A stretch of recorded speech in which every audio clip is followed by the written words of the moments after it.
Hello everybody, my name is Shenko and welcome back to the Minecraft Survival Series episode 28. I hope you all are well. We are here where we left off in the last episode, right at our Desert Outpost where our hyenas are still out in the open sleeping, our camel is in the pen, and, well, the copper fields are expanding. Now before we start the episode, I need to go through some requests.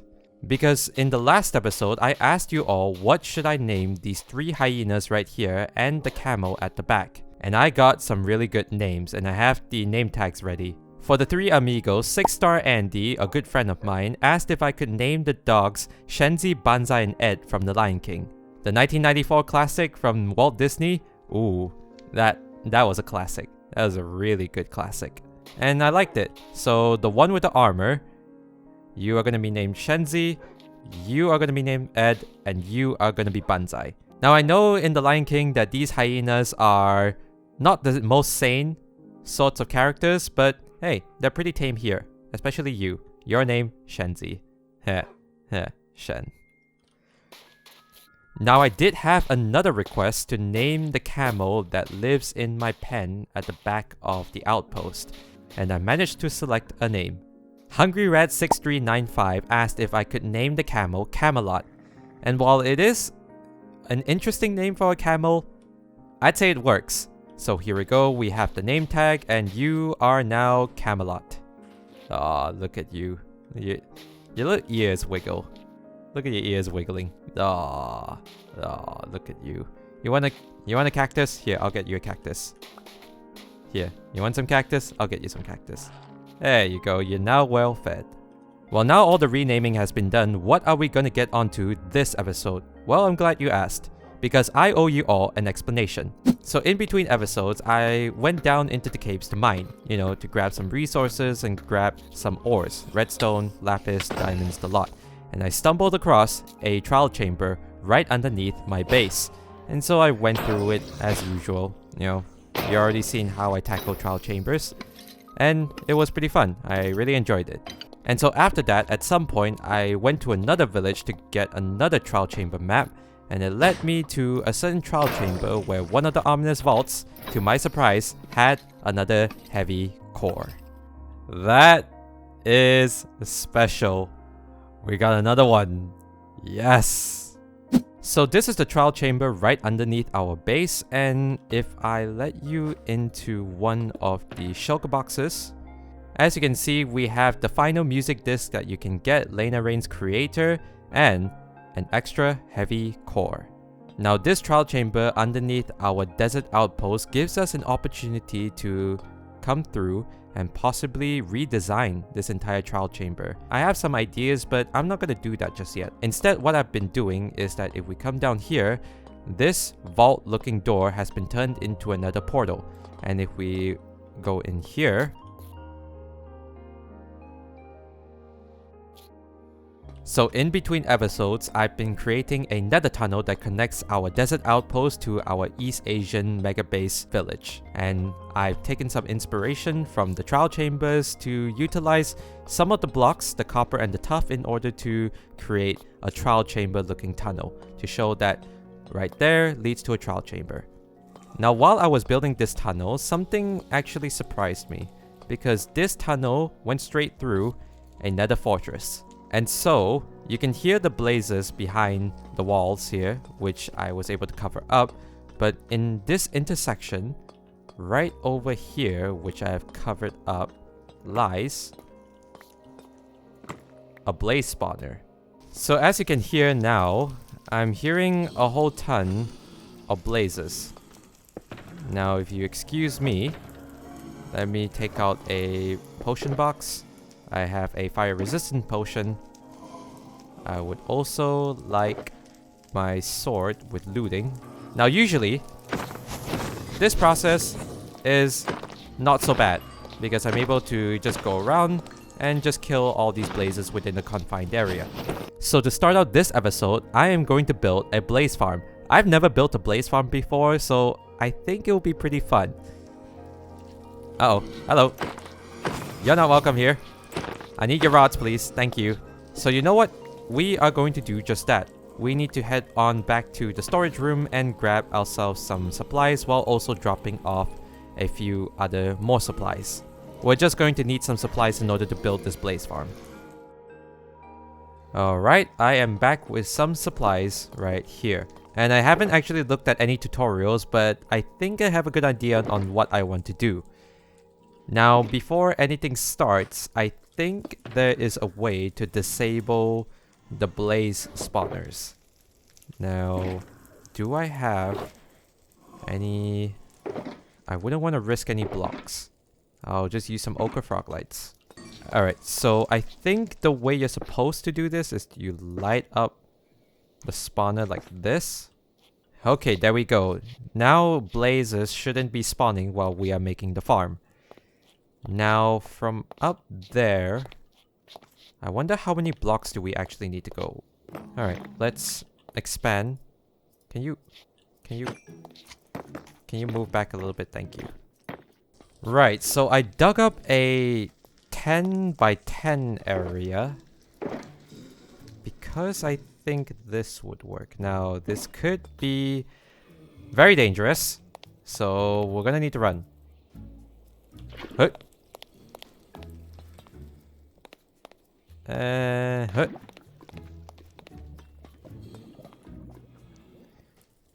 Okay, that looks fine.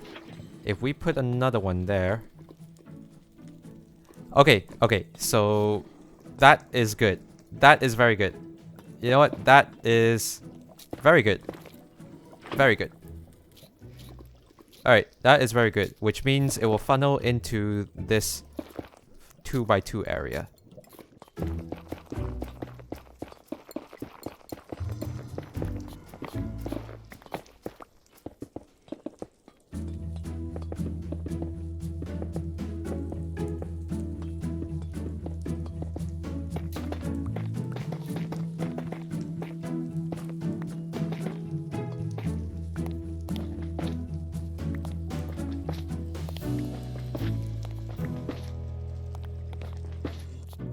Lava right there. Lava right there. Lava right there. And lava right there. Now they should funnel into...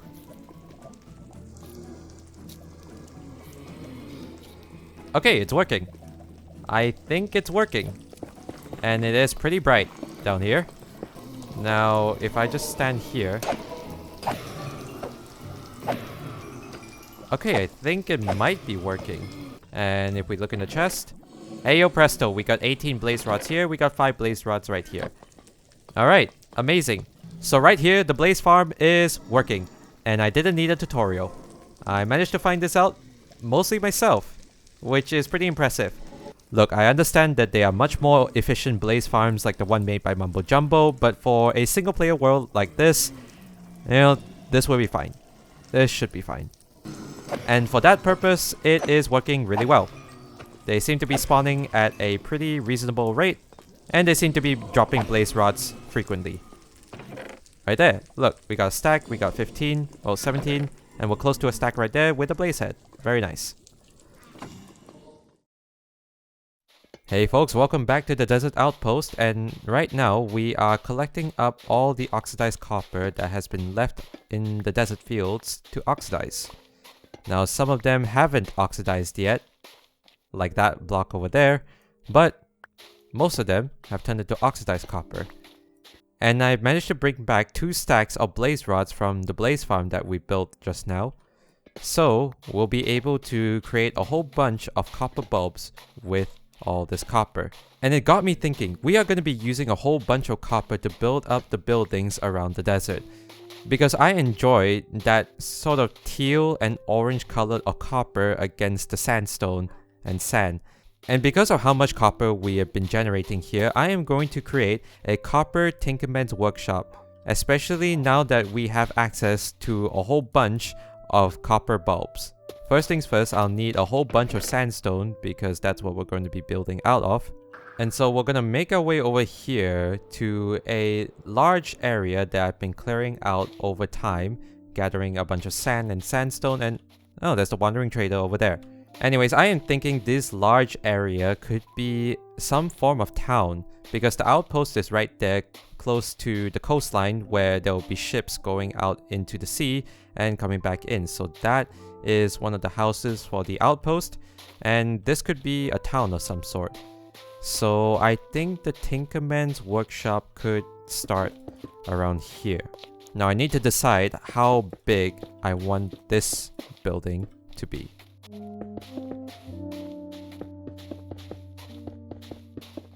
Now that looks like a pretty decent amount of space for a workshop to be in it. Alright, let's build up the walls now.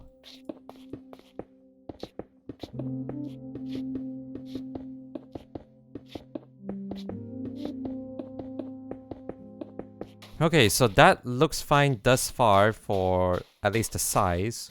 I think a door can just go right here. Like that. And so you enter and your workshop would be right here. Alright, amazing. Now, well, it all just looks like a whole bunch of blocks. And, well, it is what it is with all the sandstone. But it's okay, we'll come in with more details later. For now, I just want to get the shape down.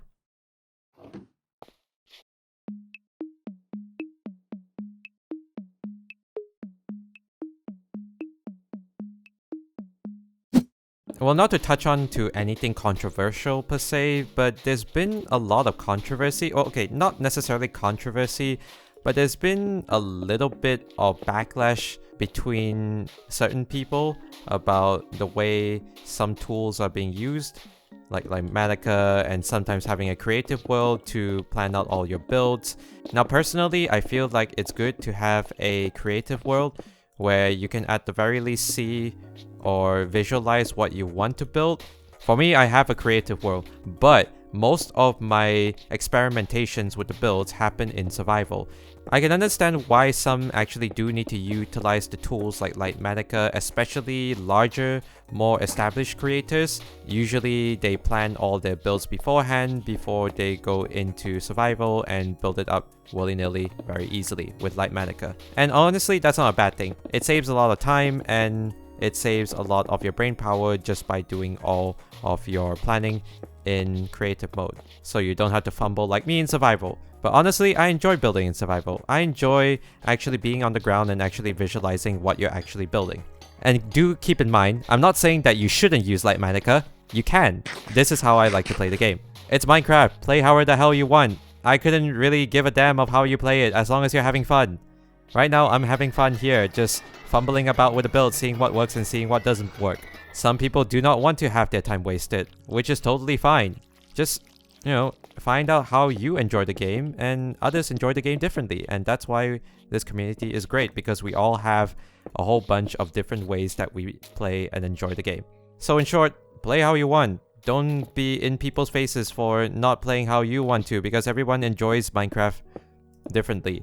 And I'm not about to hate people like, let's say, Fwhip for building everything in creative mode and then transferring the whole thing over to through Matica in order to build it like a 3D printer. If that's how people want to enjoy the game, that's how people want to enjoy the game. I'm not going to get into their faces about how they enjoy the game, because that's not how I enjoy the game. Everyone has their own way of enjoying the game. So that's just Minecraft. You know?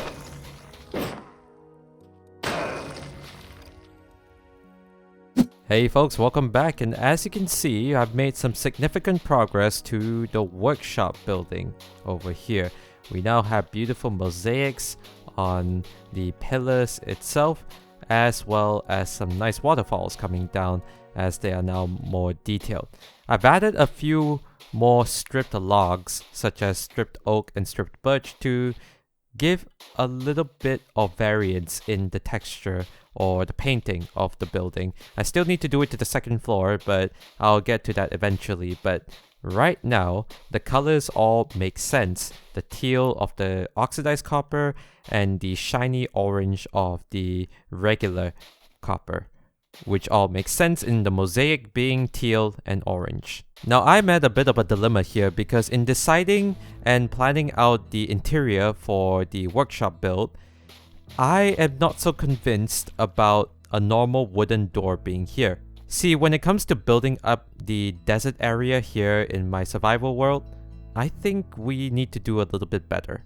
See, while coming up for interior designs for the workshop, I've been inspired by a certain attraction at Disney World, Florida called Sabi's Workshop. I have not been to Disney World at all, but Sabi's Workshop does give me a little inspiration for the interior in this workshop.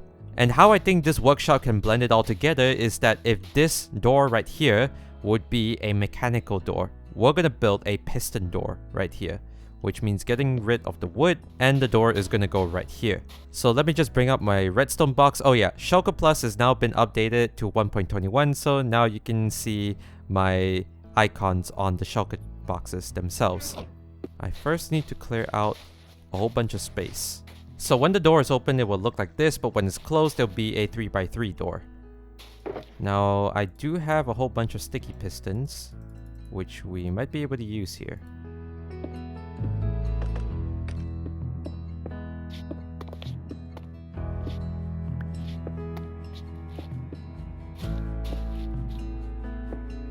Right, so now we need a normal piston, a whole bunch of observers. I'm not sure if I have enough, but I think that should be fine.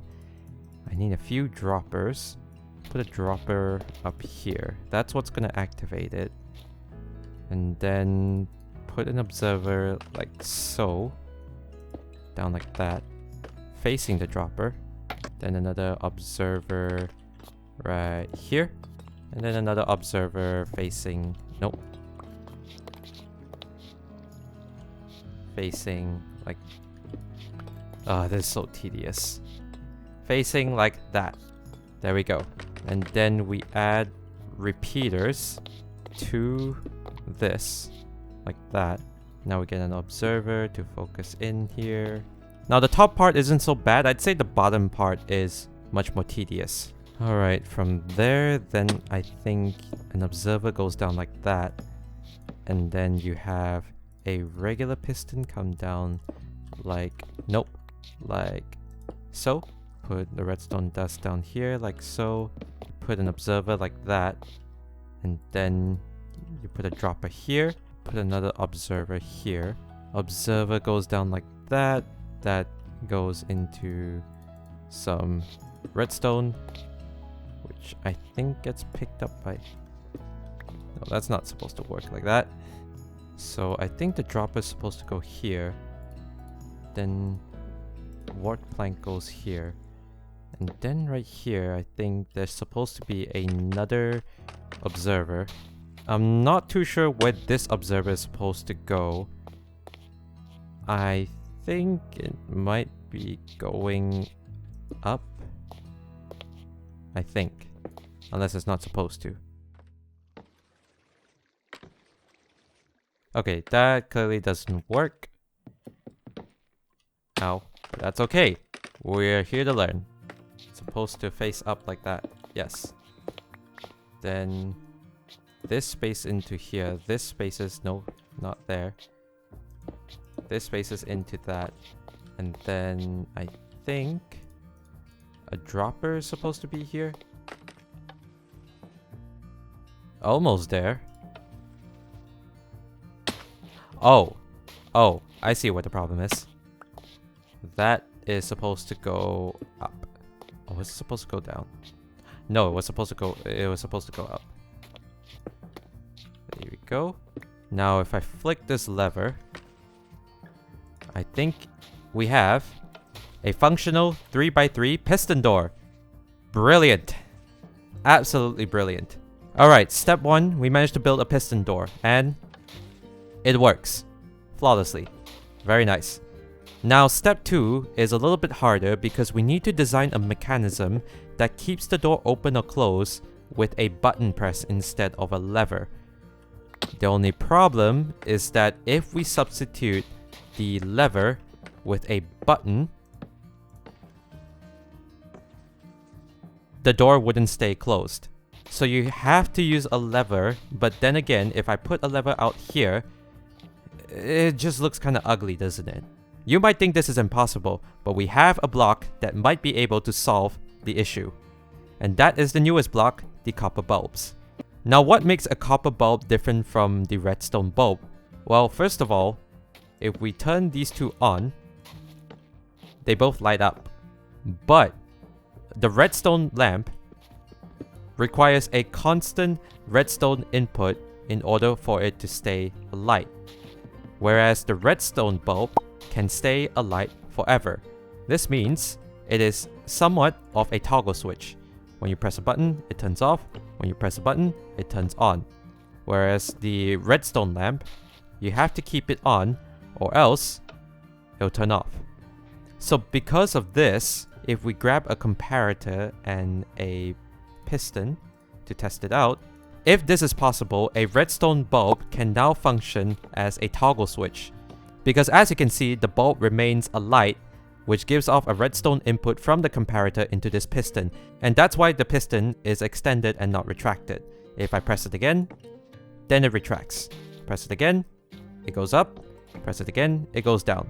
If we try this with a redstone lamp, once the redstone lamp deactivates, the piston deactivates. Right, so since this warp plank right here needs to output a redstone signal, we are going to place a copper bulb right here going out from a redstone comparator. If you press a button, the door closes and remains closed, but if you press it again, the door opens.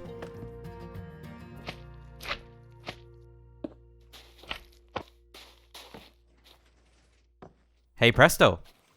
I think it works. Oh, this is awesome. This is absolutely awesome. That's fantastic. Wow. I mean, wow. So now we have a door fit for a workshop. It doesn't look like any traditional door. It blends into the desert sci-fi aspect where you can press a button and the door will open mechanically and it'll close with another press of a button. Now, there are some concerns that the button might be a little bit too far if you want to go out, but that's the reason why it takes a little bit of time to open and so you can pass through. Now, how about that? We managed to flex our redstone skills and build a 3x3 piston door. Amazing. All that's left to do now is to put a roof on this workshop now that I got the orange trim running about the second floor, and design an interior for our workshop. Right, let's get to work then. So it took a little bit of time, but I am now quite happy with the exterior of the workshop, and it looks amazing. I really love what I've done here. Don't mind the llamas here. A wandering trader has decided to leave their llamas here, so now you two are right here. But yeah, if we go out a little bit further from the build, you can see that it's a very unique shape compared to what I'm usually known for building. Oh, and also by the river, I've been clearing out a whole bunch of sand to terraform this place a little bit more to make it more gradual as you come up from the river. Now, while I'm very happy with the exterior, the interior is still very much empty. As you can see, there is not much light in here, which is a good thing. I wanted this workshop to feel a little bit dimmer, while also providing a little bit of light from the copper bulbs. But right here is the button for the piston door, and to the side there are two more doors that lead you up to the second floor. Now, I'm not too sure what I'm going to be doing in the second floor. I'm still deciding on what to do for an interior, but that's the whole beauty of it.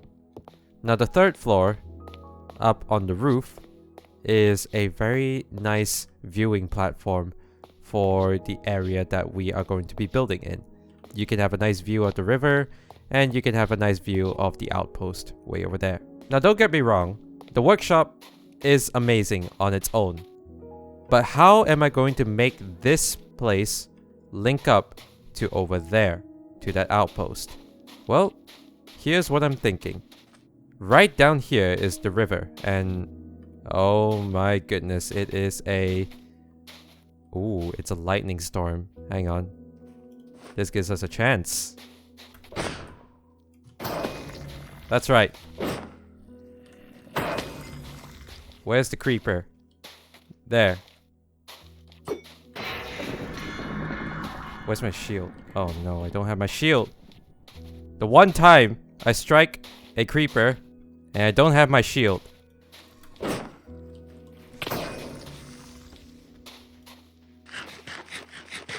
Oops. Okay. Hang on. Hang on. I'm not sure if you can gather spider heads, but I'm not gonna risk it. Get in the water. Get in the water. Oh, hello. Now blow up. Hey, there we go. Now that was glorious. Love it. Huh. Amazing. So, I'm trying to figure out a way that I can connect the desert civilization with our workshop all the way over to the outpost way over there. Hello, spider. You have an idea? It's okay, you're trying your best. Now, if we take a trip over to the other side, you would see that the river actually has an endpoint right here. The river on this side ends right here. What I'm thinking is that maybe in between episodes, I carve out a channel to connect these two rivers together. But I'm not going to focus on the river right now. In fact, I'm going to focus on how to connect the outpost to the civilization. In civilizations past, the best way to connect two pieces of land is a bridge. So what we're going to do is that we're going to build a bridge from our outpost to the civilization. So what I'm thinking is that from here would be nice. Okay, look, it's 11:30 at night. I'm a little bit tired after my day job. You know, it was quite productive. So I'm a bit slow right here. That's okay. We go at it one block at a time.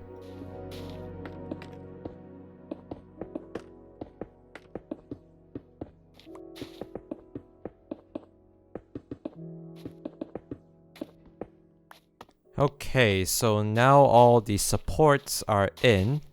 That looks pretty good. I like that so far. I think if we do this, then this. Right, so I'm gonna say that the inner parts like these would be darker, especially the top as well, if we're gonna have a trim on top of it.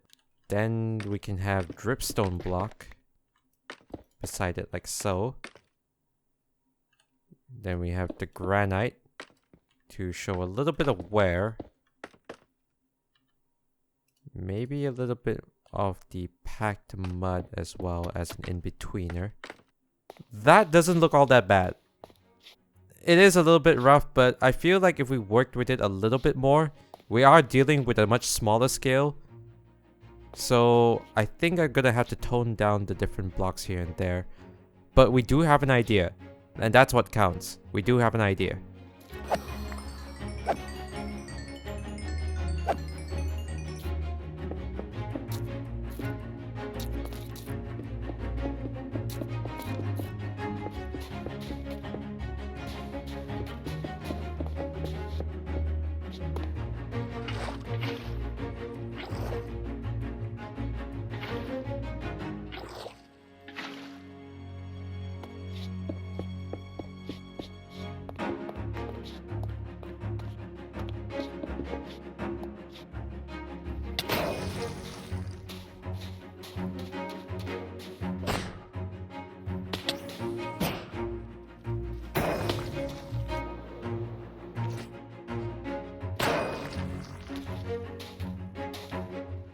So it has been a while working on the bridge, and as you can see, we have made significant progress to the lands about the bridge.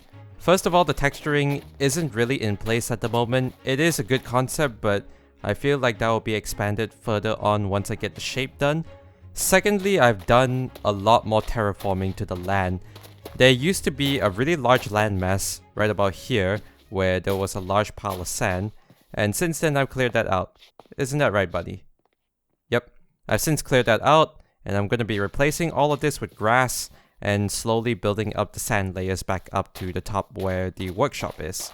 We actually have quite a nice little pathway going forward. Just like the pathway that we did in our outpost, we have coarse dirt, we have jungle planks, we have mud blocks and mud bricks, and also dripstone blocks.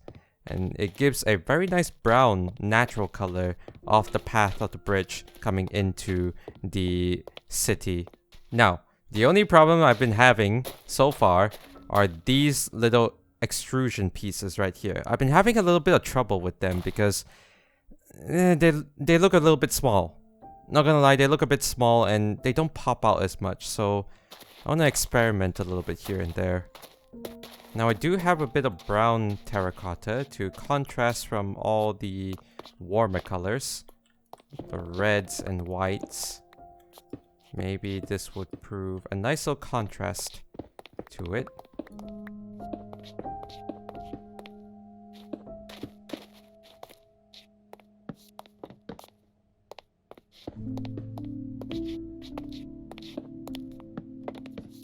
Well, it doesn't look too bad. I actually kind of like it. Alright, now we gotta change it up for the other sections. Gotta tear those down and then put them back in.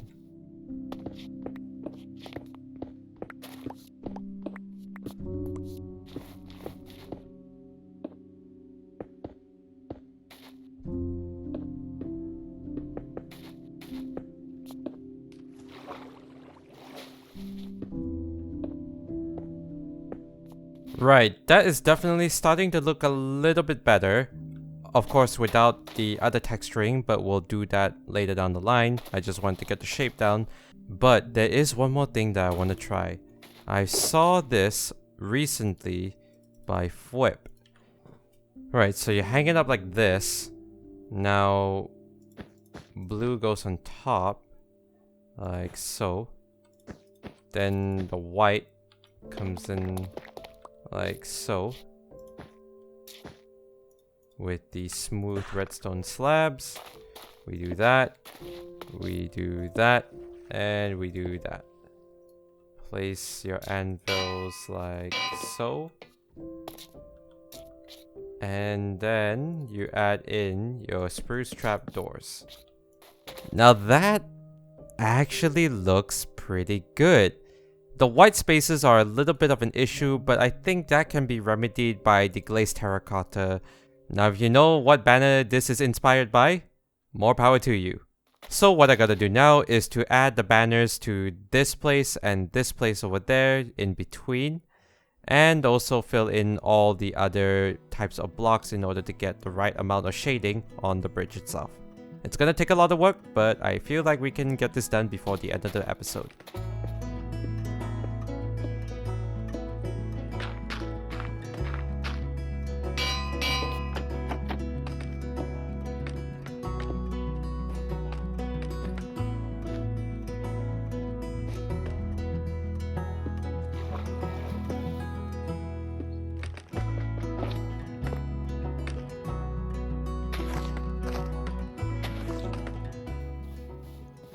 Aha, there we go. A nice bridge that connects both lands across the river.